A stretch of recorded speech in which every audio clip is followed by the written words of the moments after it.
Ontem o Tribunal Regional do Trabalho decidiu aquele problema todo com os rodoviários de Porto Alegre. Ah, por que eu estou falando do rodoviário de Porto Alegre? Porque isso vai ter repercussões em todo o estado e até no país, com certeza. O que estava acontecendo? Eles fizeram uma greve de 15, 16 dias aí, reivindicando um monte de coisas, e o surreal disso tudo é que, enquanto eles faziam passeatas, reivindicando, protestando, querendo, acontecendo, outros faziam passeatas dizendo que não querem aumento das passagens urbanas. Aí o tribunal decidiu ontem que o aumento dele vai ser 7,5%, quase 2% a mais do que o índice da inflação do IPCA. Decidiu que os não pagam mais R$40 pelo plano de saúde deles, privado lá, particular, vão pagar 10. E mais uma série de... as horas que eles perderam aí, o tempo de greve, vão ser compensadas aí com o tempo, etc. e tal. Quer dizer, isso tudo tem custo. Obviamente, escandalosamente tem. Qualquer imbecil sabe disso. Mas, como se repassa isso tudo aí? Alguém vai ter que pagar. Não existe cafezinho de graça. Nunca houve cafezinho de graça e muito menos almoço de graça. Eles receberam também o aumento do Vale Alimentação de 16 para 19 reais, não, de 15 para 19 reais. Quer dizer, tudo isso é custo. Agora está o prefeito aí prensado, as arrecadações municipais, estaduais e federal, elas cada vez estão mais achatadas em função de uma série de coisas. Quem vai pagar essa conta? Eu não sei. A repercussão que pode ter isso. Bom, se o tribunal deu 7,5 para eles, eu acho que vai usar isso aí como parâmetro para todas as demais classes que foram decididas para ser decidido no tribunal.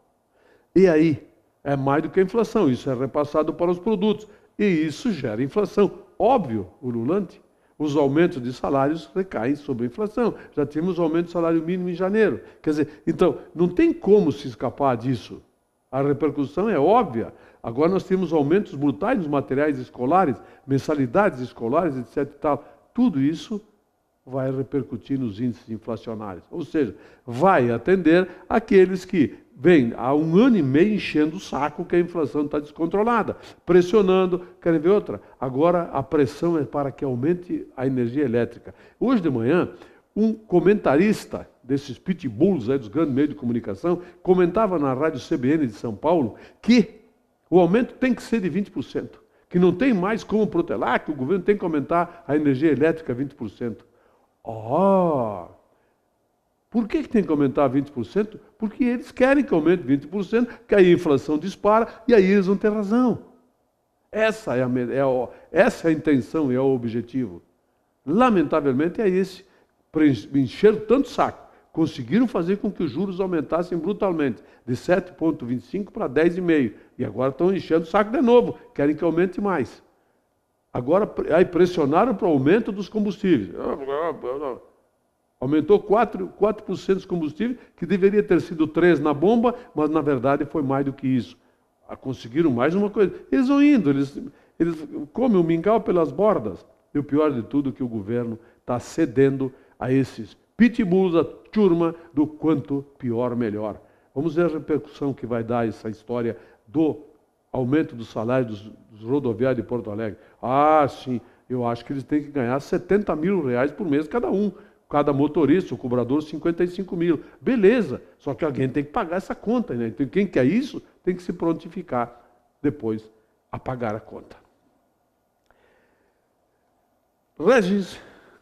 Reginaldo Gobato, um comerciante querido na sua região ali do bairro São Francisco, foi morto, brutalmente assassinado a tiros. A gente fica pensando, onde é que vai parar tudo isso? Por que isso acontece? Eu não tenho dúvida que isso acontece. Mas leis tem que fazer cumprir. Não. Não tem leis nenhuma nesse país que sejam cumpridas. Vocês querem ver? A Constituição Federal é clara, mas assim, escancaradamente clara, quando diz que ninguém pode ser preso senão em flagrante delito ou depois da sentença transitada em julgado. Mesmo aqueles que são presos em flagrante delito, alguns dias depois são soltos. E vamos esperar quanto tempo a sentença transitar em julgado. Eu assisto um programa de vez em quando, lá de São Paulo, E eles entrevistaram esses caras que cometem latrocínio, ele matou para roubar. Assassinou, e não foi a primeira pessoa que ele matou. O repórter pergunta para ele, como é que ele está se sentindo agora, sabendo que ia ser preso. Ele deu uma risadinha e diz, daqui a pouco eu estou fora de novo. Quer dizer, eles gozam com a nossa cara. A nossa Constituição de 88, desafio alguém vir aqui, os senhores advogados que gostam venham aqui comigo numa sexta-feira, vamos debater a Constituição. Eu pego ela, leio para vocês os artigos e vocês me expliquem o porquê que nós temos uma Constituição tão absurdamente permissiva, tão cheia de direitos, que impedem a justiça de ser aplicada. Ou se ela é aplicada, não é bem assim, é aplicada até aqui, a partir daí, mas aí tem direitos. Vamos mudar a legislação? Agora, por exemplo, criar uma lei aí anticorrupção. Agora vai ser o alvo a empresa que corrompe, que participa de licitações públicas, corrompe funcionário público, aquela coisa toda, corrompe políticos. Parei um pouquinho. Mas essa legislação se perdeu uma excelente oportunidade para fazê-la bem ampla. Por exemplo, qual é a penalidade que sofre uma empresa que participa de uma licitação pública, tem o melhor preço, faz o serviço, aí alguém lá assina, está tudo ok, e 60 dias depois está tudo bagunçado, tudo avacalhado, virado no chapéu velho. Exemplo, a 446. Ela foi recapeada toda no tempo da governadora Ieda, 60 dias depois está cheia de buraco. Esperei um pouquinho, mas que é isso? E ninguém foi preso. Ninguém foi preso, porque não, a legislação é permissiva. A lei anticorrupção. Tem que botar na cadeia essa gente, quem assina que está tudo ok, e quem faz também o serviço público. Vocês viram o que aconteceu em escolas em Porto Alegre? E aí? Vai acontecer o quê? Gastaram lá 300, 400 mil para reformar uma escola? E aí? Nós tivemos aqui o ponto lá turístico, na entrada da cidade, na Pipa, foi gasto 400, 500 mil, não sei quanto lá. Agora a prefeitura vai gastar, depois vai ter que cobrar de quem fez. Mas meu amigo, tem que ter uma lei que exija imediatamente que essa empresa que fez aquilo conserte aquilo imediatamente, não tenha nenhuma chance de recurso de nada. Nós temos que ter soluções imediatas para essas coisas. Então não adianta estar fazendo legislação como se faz. Aliás, essas leis que se fazem, elas são feitas por um Congresso Nacional que fez a Constituição, com um monte de cláusulas que dá impressão, artigos que dá impressão que eles buscaram uma autoproteção. Eu penso assim, pode ser que eu esteja errada, né? Mas enfim, essa lei anticorrupção aí, as empresas que corrompem, não sei o quê, isso não vai dar nada, não vai acontecer absolutamente nada, podem acreditar, porque a lei é falha, ela não é definitiva, decisiva, dá margem a N interpretações e recursos. Recurso, dos embargos, dos infringentes, não sei, aquela coisa toda. Isto é o que diz a Constituição brasileira. Tem gente que diz, lei tem, mas tem que aplicar. Quem aplica a lei?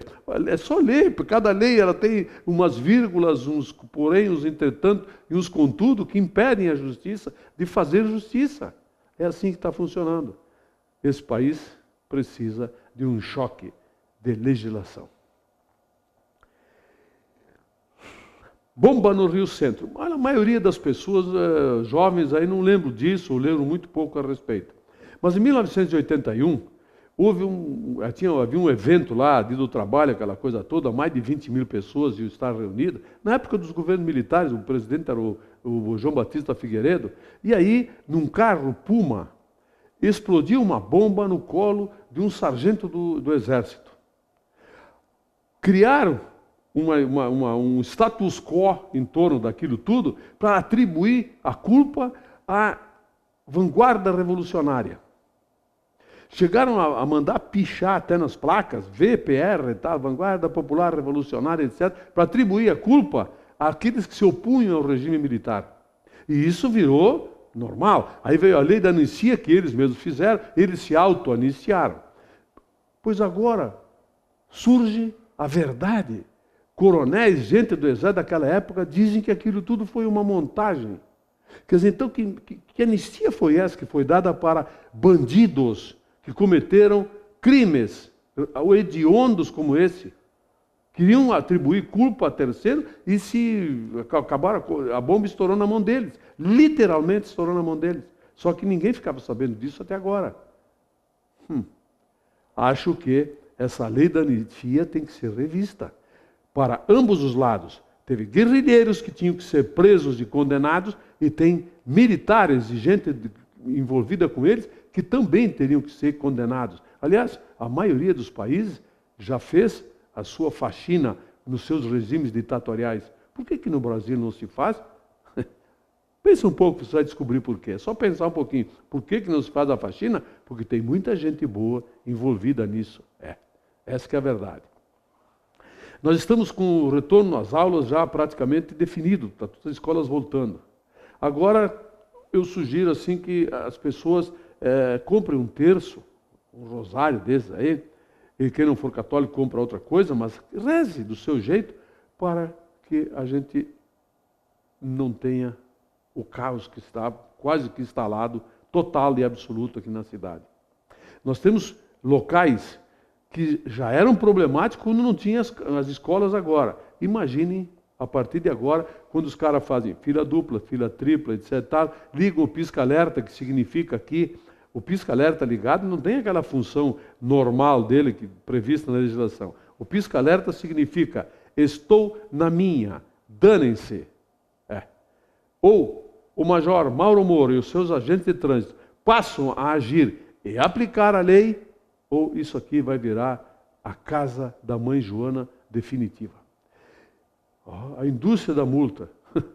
Para mim, a indústria da multa é quando a Polícia Rodoviária Federal fica multando indevidamente porque alguém não deu passagem para outro lá e que está andando a 100 por hora, não deu passagem. Isso é a indústria da multa. Agora, multar quem está em fila dupla, na frente de uma escola ou em qualquer lugar onde é proibido isso, desculpe, isso é cumprir a lei. E espero que a lei seja cumprida em Bento. Que quem paga estacionamento seja honrado pelas multas que recebem aqueles que não pagam para estacionar. Me estacionar na rua pública. Nós estamos com 76 mil veículos em Bento. E não é qualquer um que tem direito de botar o carro lá e deixar lá sem pagar enquanto os outros pagam. Se espera que isso seja resolvido. Vem de muito tempo, não é dessa administração. Mas quem sabe, um dia tem que começar a se buscar soluções. Pode ser que essa seja o início da solução. Muito obrigado pela sua atenção, telespectador. Eu volto amanhã.